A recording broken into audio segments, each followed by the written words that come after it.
Russia దేశంతో మీరు స్నేహం కోల్పోవాలి, మాతోనే స్నేహం చేయాలని చెప్పినప్పుడు అమెరికా ప్రధానమంత్రి ముందే వాళ్ళ దేశంలోనే స్పీచ్ ఇస్తూ ఒక స్నేహితుని కోసం ఇంకొక స్నేహితుని కోల్పోలేము, మాకందరూ స్నేహితులే, మేము రష్యాతో స్నేహభావాన్ని కోల్పోమని చెప్పి ధైర్యంగా చెప్పిన ప్రధానమంత్రి అని మనం చెప్పుకోవచ్చు. చాలా మనకి ఈ వీడియో ద్వారా మీకు ఆమె గురించి నేను చెప్పేది 5%, 100% ఎంతో హిస్టరీ ఉంటుంది. కానీ ఒక గొప్ప ప్రధానమంత్రి ఇండియాకు. తన మరణానంతరం రాజీవ్ గాంధీ కూడా పిన్న వయసుడు 40 సంవత్సరాలలో ప్రధానమంత్రి కావడం జరిగింది.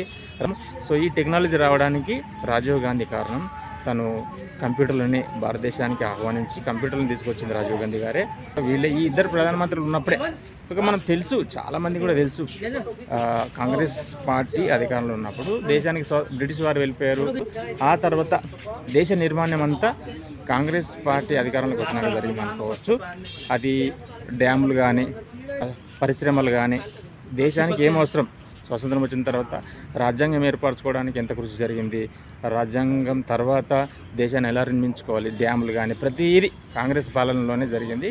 మీరు కూడా ఢిల్లీ వస్తే తప్పకుండా వన్ ఆఫ్ ద ప్లేస్లలో ఇందిరాగాంధీ రాజీవ్ గాంధీ మ్యూజియం కూడా తప్పనిసరిగా చూడండి. ఎందుకంటే అప్పుడు వాళ్ళు నివాసించిన ఇల్లే మ్యూజియం ఏర్పాటు చేశారు కాబట్టి.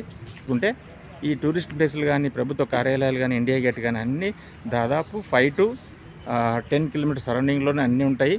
సో తప్పకుండా ఈ ప్లేస్ని చూడండి, హిస్టరీ తెలుసుకోండి, నేచర్ని ఆస్వాదించండి. మరొక వీడియోతో మళ్ళీ కలుద్దాం. సబ్స్క్రైబ్ సామాన్యుడి జీవితం యూట్యూబ్ ఛానల్. Thank you.